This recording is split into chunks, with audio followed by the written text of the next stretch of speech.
오늘은 설교 어떻게 들을까? 6번째 시간입니다. 옛 속담 중에 가랑비에 옷 젖고 물방울이 계속 떨어지면 돌을 뜯는다는 말이 있습니다. 이와 같이 매주일 끊임없이 돌아오는 설교의 시간이지만 30분의 짧은 설교의 이 시간들이 내 신앙생활에 가장 큰 영향을 미치는 시간들입니다. 이 짧은 설교 시간이 나의 신앙의 자라남과 성장을 결정하고 또 미래의 안식의 결과까지 결정하는 시간이 바로 이 짧은 설교의 시간이라는 것입니다. 이렇게 중요한 설교 듣기는 우리 신앙생활에서 전부를 걸 만큼 가장 중요한 시간인 것입니다. 우리는 매주일 하나님의 말씀, 이 설교의 시간에 이 하나님의 모든 살아있는 말씀들을 잘 경청해야 하는 것입니다. 우리가 설교 시간 하나님의 말씀을 잘 경청하면 수많은 영적인 유익을 얻을 수가 있습니다. 먼저 설교 시간은 삼위일체 하나님을 인격적으로 알아가게 만듭니다. 삼위일체 하나님께서 무엇을 계획하시고 무엇을 원하시는지, 삼위일체 하나님의 속성과 행하신 일과 그 존재와 신비를 알게 된다는 것입니다. 우리 요한복음 17장 3절 말씀 함께 읽어보도록 하겠습니다. 영생은 곧 유일하신 참 하나님과 그가 보내신 자 예수 그리스도를 아는 것이니라. 아멘. 우리 인생에서 가장 큰 복이라는 것은 삼위일체 하나님을 아는 것입니다. 삼위일체 하나님을 알 때 우리는 무엇보다도 이 세상에서 가장 값진 영생을 얻을 수 있다는 것입니다. 설교 시간 우리가 하나님의 말씀을 잘 경청하면 삼위일체 하나님을 인격적으로 알게 된다는 것입니다. 또 설교 시간은 하나님을 향한 신뢰와 믿음을 가져다주는 시간입니다. 우리에게 믿음이 생기고 하나님에 대한 신뢰가 생기는 일들은 설교 시간 하나님의 말씀 듣기를 통해서만 가능해지는 일입니다. 우리 로마서 10장 17절 말씀 함께 읽어보시죠. 그러므로 믿음은 들음에서 나며 들음은 그리스도의 말씀으로 말미암느니라. 아멘. 믿음이라는 것은 들음으로부터 납니다. 듣지 못하면 믿음이 생길 수 없다는 것이죠. 오늘날 그리스도의 말씀을 어디서 들을 수 있습니까? 교회에서 설교 시간 때 우리는 하나님의 말씀을 접할 수가 있습니다. 하나님의 말씀이 선포되는 이 설교의 시간은 우리에게 참된 믿음을 불러일으켜 준다는 것입니다. 설교는 거듭나지 않는 자를 거듭나게 하고 또 믿지 않는 자의 믿음을 불러일으키고 구원에 이르는 지혜를 가져다주는 시간입니다. 또 설교는 하나님의 말씀을 따라 살도록 만든다는 것입니다. 설교 시간은 우리가 미처 잊어버렸던 하나님의 뜻을 다시 깨닫는 시간입니다. 다시 한번 하나님의 말씀을 내 심령과 내 마음속에 새기고 마음에 결단하는 시간을 갖는다는 것이죠. 한 걸음 더 나아가서 이제 내가 하나님의 뜻에 순종하며 살겠다. 이렇게 결심과 태도를 갖게 만드는 시간이 이 설교의 시간입니다. 우리 야고보서 1장 22절 말씀 함께 읽어보도록 하겠습니다. 너희는 말씀을 행하는 자가 되고 듣기만 하여 자신을 속이는 자가 되지 말라. 아멘. 설교 시간에 믿음의 사람들은 세상 속에 하나님의 뜻대로 살아갈 수 있는 순종의 힘을 얻게 되는 것입니다. 이처럼 설교 시간은 삼위일체 하나님을 인격적으로 알게 하고 믿음을 소생시키고 하나님의 말씀에 순종하는 사람으로 우리를 변화시켜주는 은혜의 시간이라는 것입니다. 하나님은 오늘날 우리의 신앙의 성장과 자라남을 위해서 설교자를 세워주셨고 설교라는 은혜의 시간을 허락해 주셨습니다. 이 모든 것들을 만드시고 계획하신 분은 바로 사람이 아니라 지혜의 하나님인 것입니다. 우리 고린도전서 1장 21절 말씀 함께 읽어보도록 하겠습니다. 하나님의 지혜에 있어서는 이 세상이 자기 지혜로 하나님을 알지 못하므로 하나님께서 전도에 미련한 것으로 믿는 자들을 구원하시기를 기뻐하셨도다. 아멘. 여기서 전도란 말이 나오죠. 그런데 이 전도는 실제로 원어 성경에서 보면 설교를 뜻하고 있습니다. 바울은 전도, 즉 설교를 가리켜서 미련한 것이라고 이야기를 했습니다. 미련하다라는 뜻은 어리석고 둔하다는 뜻입니다.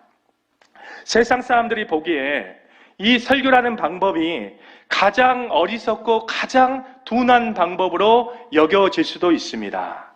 그러나 하나님께서는 유대인들이 원하는 표적을 사용하시지 않고 또 헬라인들이 원하는 지혜를 사용하시기보다 또 세상 사람들이 원하는 어떤 이성적인 설득이나 합리적인 방법들을 사용하지 아니하시고 또 이 막중한 구원의 사역을 천사나 특정한 존재들에게 맡기지 아니하시고 하나님 보시기에 가장 지혜로운 방법인 말씀 선포라는 방법으로 사람을 구원하시기로 작정하셨다는 것입니다. 하나님께서는 오늘날 이 시간도 계속해서 설교자를 사용하시고 설교라는 방법을 통해서 사람을 구원하고 계시는 하나님이십니다. 하나님의 자녀들은 말씀으로 거듭나고 말씀을 통해서 성장하고 하나님 나라에 들어갈 때까지 말씀으로 인도함을 받는 삶을 반드시 살아야 합니다. 그 하나님의 뜻의 중심에는 하나님께서 계획하신 설교라는 시간이 있다는 것이죠. 자, 우리는 이 설교의 시간이 하나님의 지혜로 계획하신 은혜의 시간이라는 사실을 확실히 깨닫고 하나님의 말씀을 누구보다도 잘 경청하는 성도가 되셔야 될 줄 믿습니다. 자, 오늘은 설교 듣기에서 우리를 가장 방해하는 요소에 대해서 은혜를 나누고자 합니다. 바로 설교를 들을 때 자기를 부인하지 않는 마음들입니다. 자, 우리는 설교 시간 하나님의 말씀 앞에 자기 부정, 자기 부인의 태도가 없다라면 내 마음이 하나님의 말씀을 밀어내는 현상이 발생하기 시작합니다. 내 마음이 하나님의 말씀을 밀어내면 이 설교의 시간은 은혜의 시간이 아니라 오히려 죄를 짓는 시간이 된다는 것입니다. 우리가 하나님의 말씀을 듣기 전에 우리 본질에 대한 한 가지 사실을 정확히 우리가 알 필요가 있습니다. 만물보다 거짓되고 심히 부패한 것이 우리 마음이란 사실입니다. 우리가 이 사실을 명심하고 신앙생활을 하셔야 됩니다. 우리 예레미야서 17장 9절 말씀 함께 읽어보시죠. 만물보다 거짓되고 심히 부패한 것은 마음이라 누가 능히 이를 알리오마는. 우리가 반드시 알아야 될 것은 우리 모두는 철저히 타락하고 부패된 본성을 가진 자들이라는 것입니다. 우리 모두는 아담이 타락한 이후에 철저히 자기 중심적인 존재로 변질된 본성을 소유하게 되었습니다. 우리의 육적인 본성은 날마다 우리 안에서 덕보석처럼 꿈틀대며 계속해서 살아납니다. 우리는 얼마든지 이 부패된 마음이 나를 속일 수 있다는 사실을 온전히 깨달으셔야 됩니다. 그래서 우리는 우리 마음 안에 늘 정직한 마음을 달라고 하나님께 끊임없이 기도를 해야 하는 것입니다. 우리 시편 51편 1절 말씀 함께 읽어보도록 하겠습니다. 하나님이여 내 속에 정한 마음을 창조하시고 내 안에 정직한 영을 새롭게 하소서. 아멘. 다윗은 언제든지 부패된 본성을 가진 내가 내 자신을 속일 수 있기 때문에 하나님 앞에 끊임없이 정직을 구한 믿음의 사람이었습니다. 항상 내 안에 만물보다 거짓되고 부패한 마음이 도사리고 있다는 사실을 우리 성도님들이 명심하고 신앙생활 하시기를 축복합니다. 내 자신이 얼마든지 나를 속일 수 있고 또 얼마든지 내가 선자였지만 반드시 넘어질 수 있다는 사실도 기억하면서 신앙생활을 하셔야 합니다. 하나님의 말씀을 들을 때도 마찬가지입니다. 나도 모르게 나 자신을 얼마든지 기만하고 속일 수 있다는 것입니다. 어떨 때요? 하나님의 말씀을 듣는 시간 안에서 얼마든지 내 자신을 내가 속일 수 있다는 것이죠. 자, 오늘 이 시간은 예레미야 선지자와 이스라엘 백성들의 이야기를 살펴보면서 우리 안에 자기 부인 없는 마음으로 하나님의 말씀을 듣는 일들이 얼마나 위험한 일인지를 함께 살펴보고자 합니다. 자, 예레미야 선지자는 BC 586년경에 남유다가 멸망하기 전까지 무려 40년 동안이나 하나님의 말씀을 전한 하나님의 선지자였습니다. 예레미야 선지자가 40년 동안 온 힘을 다해서 이스라엘 백성들에게 외친 메시지들은 이러한 내용이었습니다. 곧 있으면 바벨론에 의해서 남유다가 반드시 멸망을 하게 될 것인데, 이 일은 이스라엘 백성들의 우상 숭배의 갑이니 저항하지 말고 순수히 포로로 끌려가라. 70년의 포로의 생활이 끝나면 하나님께서 이스라엘을 모두 다 회복시켜 주실 것이다. 이러한 내용이었습니다. 예레미야 선지자는 이 메시지를 무려 40년 동안이나 이스라엘 백성들에게 선포를 하였습니다. 그러나 이스라엘 백성들은 예레미야 선지자의 말씀에 어떻게 반응을 했습니까? 예레미야 선지자의 말씀을 무시하고 오히려 예레미야 선지자를 조롱하고 핍박하고 때리기까지 했다는 것입니다. 이스라엘 백성들은 하나님께서 선택하신 선민으로서 예루살렘은 절대 멸망하지 않을 것이다. 자기 스스로 기만한 마음을 품고 신앙생활을 하였습니다. 한마디로 이스라엘 백성들은 자기의 마음을 부인하지 않고 하나님 말씀을 들었던 것입니다. 또 이 당시에는 예레미야 선지자 외에 수많은 거짓 선지자들이 존재를 했습니다. 거짓 선지자들이 외친 것은 이스라엘은 계속해서 평강하다, 평강하다, 이 평안을 외치는 메시지였습니다. 이 거짓 선지자들의 외침은 누가 봐도 상식적이었고 듣기 좋은 메시지였습니다. 이와 반면 예레미야 선지자의 하나님의 말씀은 누가 봐도 마음을 불편하게 하는 메시지였다는 것입니다. 이스라엘 백성들은 이렇게 심판을 외치는 예레미야 선지자보다 듣기 좋은 말만 외치고 자기의 본성을 만족해하는 거짓 선지자들을 참 선지자로 여겼습니다.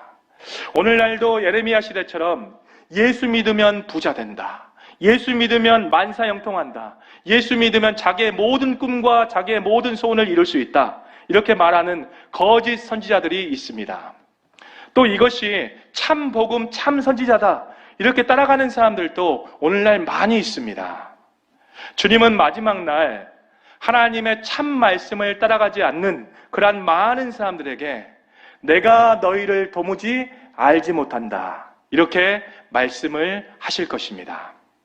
육신의 사람들은 자기가 듣고 싶은 말만 듣기를 원하고 자기가 믿고 싶은 말들만 믿는 경향이 있고 자기의 육신적인 본성을 만족시켜주는 말에 귀를 기울이는 경향들이 있습니다. 사람들은 합리적이고 상식적인 것을 선택한다고 하지만 사실은 나에게 육적으로 좋은 것을 선택하는 경우가 대부분입니다.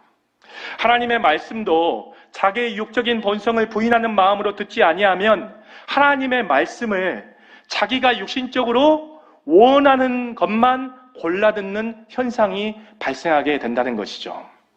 예레미야 선지자는 하나님의 말씀을 전하면 전할수록 이스라엘 백성의 저항과 핍박과 조롱이 심했기 때문에 다시는 하나님의 말씀을 선포하지 않겠다 몇 번이나 다짐을 하였지만 하나님이 주시는 불붙는 마음 때문에 하나님의 말씀 선포하는 일을 멈출 수가 없었습니다.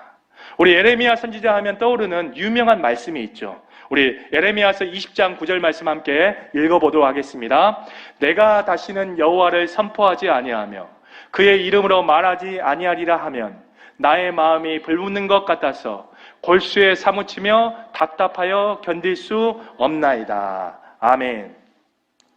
사람들에게 듣기 좋은 말들만 하기보다 때론 사람들에게 괴로움과 미움을 당한다 할지라도 하나님의 말씀을 온전히 전하는 것이 말씀을 맡은 자의 소명입니다.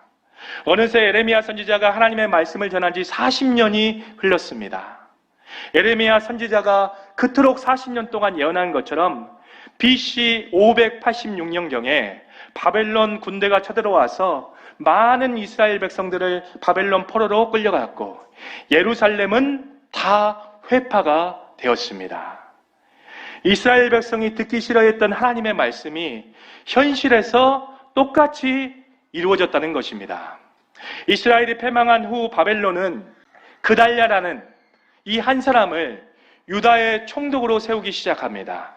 그러나 유다의 총독으로 세운 이 그달랴를 이스마엘이라는 사람이 암살을 했고 또 이스마엘은 또다시 요하난에 의해서 쫓겨나는 사건이 남유다 땅에 발생하게 되죠.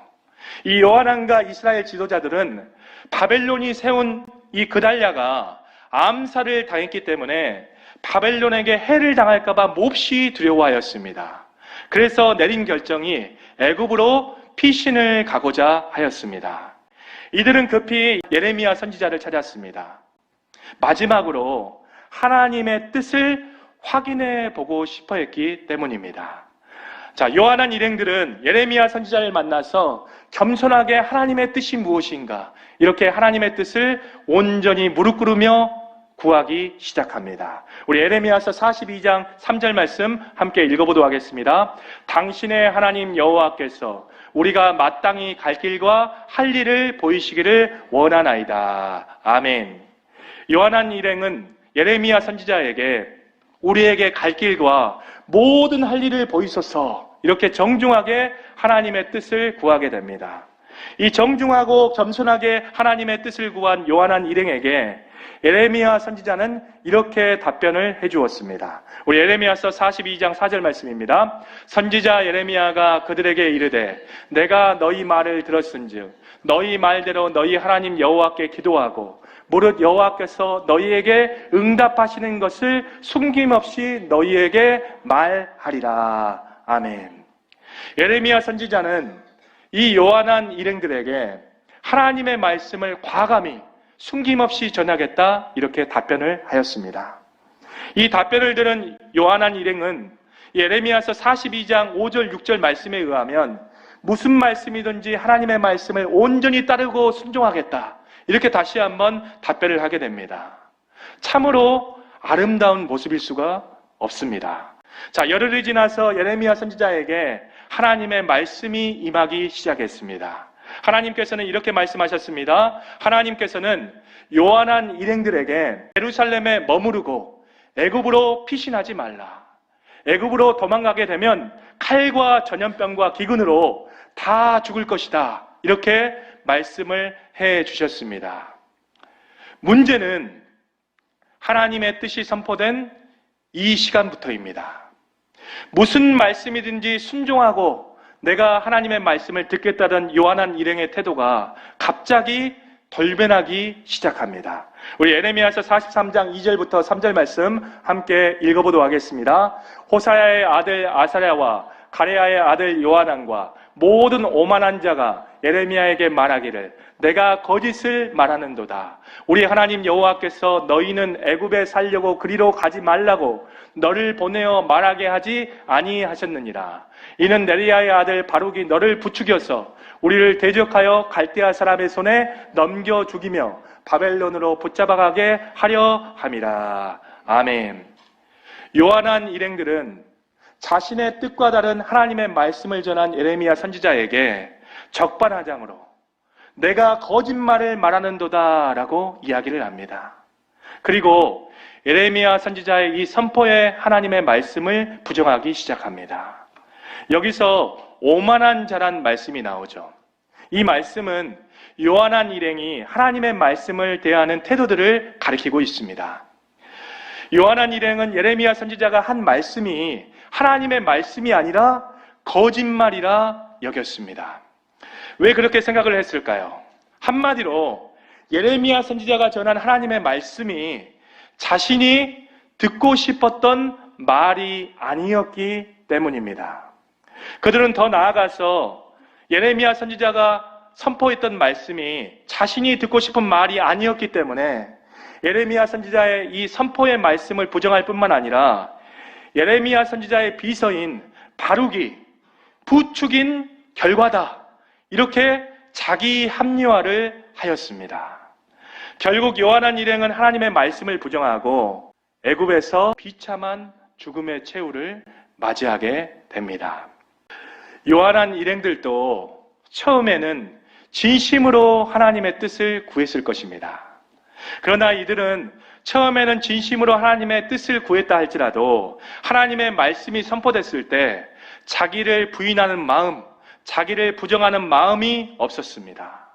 이들은 자기가 듣고 싶어 했던 말씀만 듣기를 원했고 자기가 믿고 싶어 했던 말씀만 믿기를 원했기 때문에 예레미야 선지자의 말을 부정을 했던 것입니다. 우리는 하나님의 말씀을 들을 때 자기의 본성과 자기의 욕망을 모두 다 십자가에 못 박고 하나님의 말씀을 들으셔야 한다는 것이죠. 한마디로 자기 부정과 자기 부인을 하면서 하나님의 말씀을 들으셔야 한다는 것입니다. 우리 누가복음 9장 23절 말씀 함께 읽어보도록 하겠습니다. 또 무리에게 이르되 아무든지 나를 따라오려거든 자기를 부인하고 날마다 제 십자가를 지고 나를 따를 것이니라. 아멘. 그리스도인이 진리이신 예수님을 따르기 위해서는 십자가에서 자기를 부정하고 자기를 부인해야만 예수님을 따를 수 있고 그 사람만이 예수님의 참 제자가 될 수 있습니다. 자기를 부정하고 자기를 부인하는 삶은 일회성의 이벤트의 일들이 아니라 매일매일 우리가 해야 되는 신앙의 필수 요소라는 것입니다. 설교 이 말씀 시간도 마찬가지입니다. 설교 시간에 하나님의 말씀이 선포될 때 자기의 욕구, 자기의 본성, 자기의 어떤 욕망을 모두 다 부정하고 하나님의 말씀을 들으셔야 한다는 것입니다. 설교 시간에 내 뜻과 하나님의 뜻이 맞지 않을 수 있습니다. 이것은 반드시 상식인데, 이것은 인생에서 나에게 찾아온 단 한 번의 기회인데, 이것으로 나아가면 수많은 유익들이 보장이 되어 있는데, 내가 보기에는 이것이 정확히 맞고 틀린 것이 하나도 없는데, 그러나 하나님께서는 이것들이 하나님의 뜻이 아니라고 말씀하실 때도 있습니다. 설교 시간 선포된 하나님의 말씀 앞에 하나님의 뜻과 내 뜻이 맞지 않을 때는 우리가 어떻게 행동해야 될까요? 자기가 원하는 답이 나올 때까지 다른 목회자를 찾아다녀야 됩니까?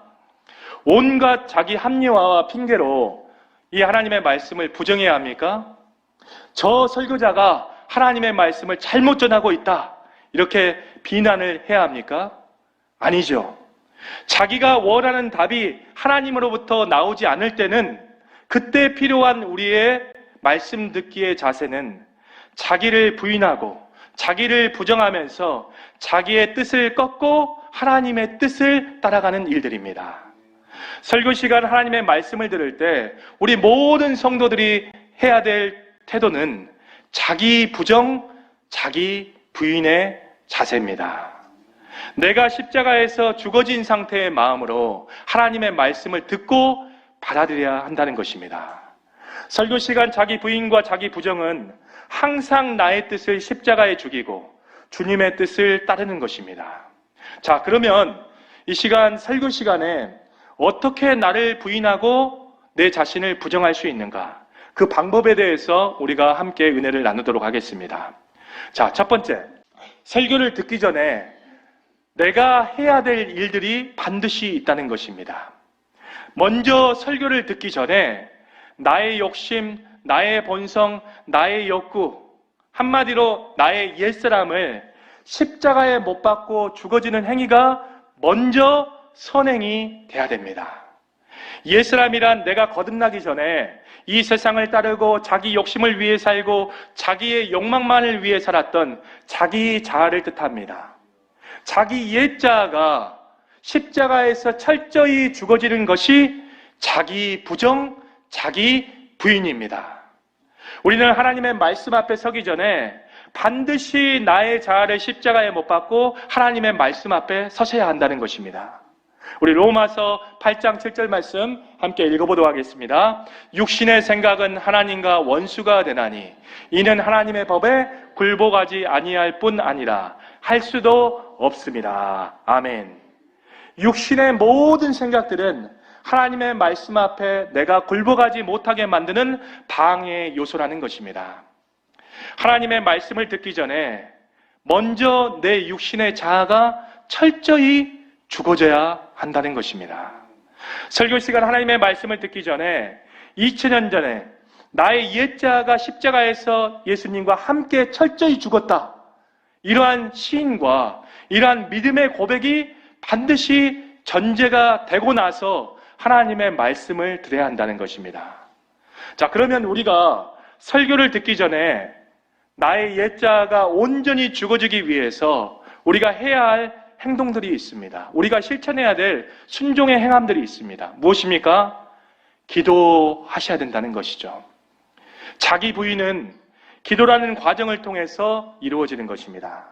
예수님도 십자가를 지기 전에 겟세마네 동산에서 자기 부정, 자기 부인을 먼저 하셨습니다. 그 모범을 우리에게 보여주셨습니다. 우리 마태복음 26장 39절 말씀 함께 읽어보도록 하겠습니다. 조금 나아가사 얼굴을 땅에 대시고 엎드려 기도하며 이르시되 내 아버지여 만일 할만하시거든 이 잔을 내게서 지나가게 하옵소서. 그러나 나의 원대로 마시옵고 아버지의 원대로 하옵소서 하시고. 이 기도라는 것은 내 뜻을 하나님께 관철시키기 위한 자리가 아닙니다. 이 기도라는 자리는 나를 부인하는 자리라는 것이죠. 예수님께서도 이 기도를 통해서 육신의 자기의 뜻을 부인하시고 하나님의 뜻을 온전히 쫓으셨습니다. 오만한 자들은 하나님의 말씀 듣기에 앞서서 기도하지 않습니다. 절대 하나님 앞에 먼저 기도하는 행위를 하지 않습니다. 기도하지 않으니 자기의 육적인 본성, 이 자연 상태로 하나님의 말씀을 접하게 됩니다.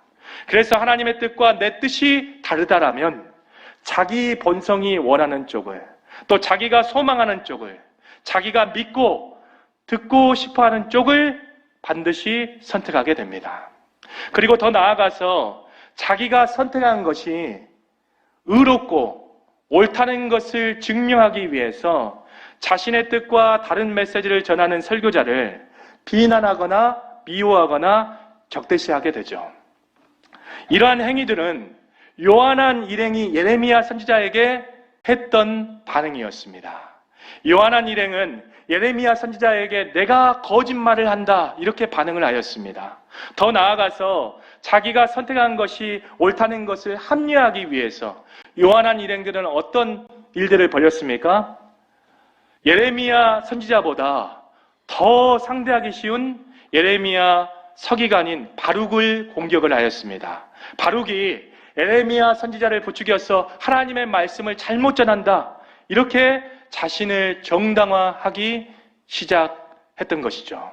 이와 같이 기도로 자기를 부인하지 않고 설교 시간 하나님의 말씀을 들으면 하나님의 뜻과 자신의 뜻이 다를 시 설교자를 비난하거나 적대시하게 되는 현상이 발생하기 시작합니다. 우리는 설교 시간 하나님의 말씀을 듣기 전에 반드시 나의 옛자를 부인하는 기도의 준비가 필요하다는 것이죠. 왜 그렇습니까? 하나님은 우리의 뜻과 다르게 말씀하실 때가 많기 때문입니다. 자, 그러면 우리가 지금까지 이제 설교를 듣기 전에 자기를 부인하는 방법에 대해서 함께 은혜를 나누었습니다. 자, 그러면 이제부터 설교를 들을 때 나를 부인하는 태도는 어떤 것인가 함께 살펴보도록 하겠습니다. 자, 우리가 지금 설교를 듣고 있습니다. 지금 설교를 들을 때 나를 부인해야 되는 신앙인의 자세와 태도들이 있습니다. 바로 그것이 무엇이냐면 하나님의 선하심을 신뢰하면서 하나님의 설교의 말씀을 듣는 일들입니다. 때로는 말씀을 들을 때 내 이성과 부딪힐 때가 있습니다. 내 상식과 맞지 아니할 때도 있습니다. 또 하나님이 보여주신 길이 부당하다고 생각할 때도 있을 것입니다. 또 하나님께서 말씀하신 내용들이 때로는 육신의 생각으로 음침한 사망의 골짜기와 같이 보일 때도 반드시 있을 것입니다. 그럴 때마다 우리 성도님들은 하나님의 선하신 뜻을 온전히 신뢰하면서 하나님의 말씀을 들으셔야 한다는 것입니다.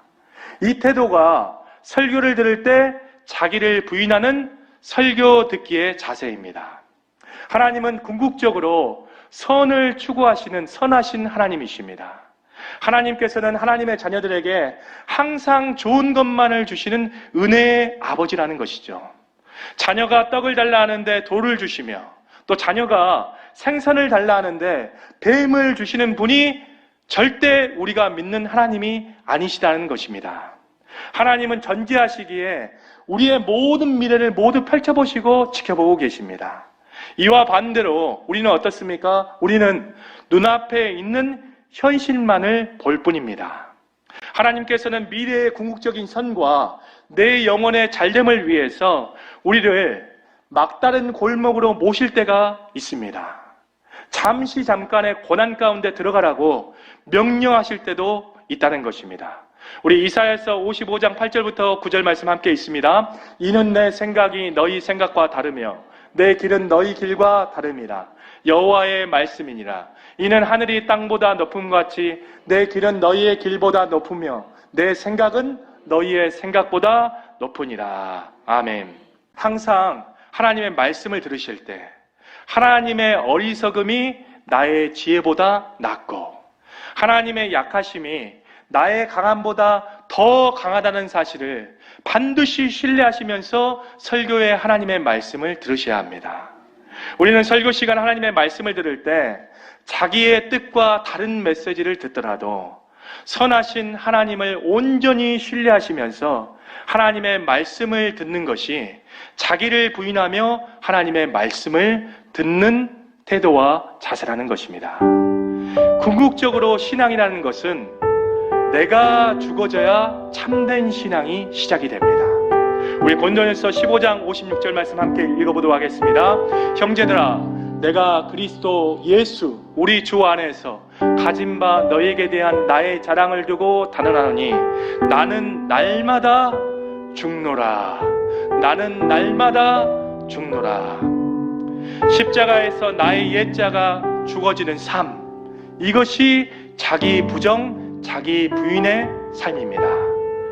우리 성도님들, 십자가에서 나의 옛자를 철저히 죽이십시오.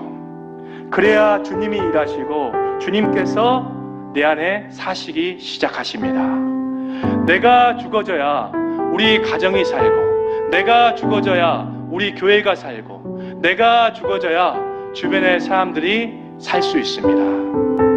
우리는 설교 시간 자기의 뜻이 하나님의 뜻과 다르더라도 자기를 부인하며 하나님의 말씀을 들어야 합니다. 그러한 은혜가 우리 모든 다운교회 성도님들과 함께 있기를 축원합니다.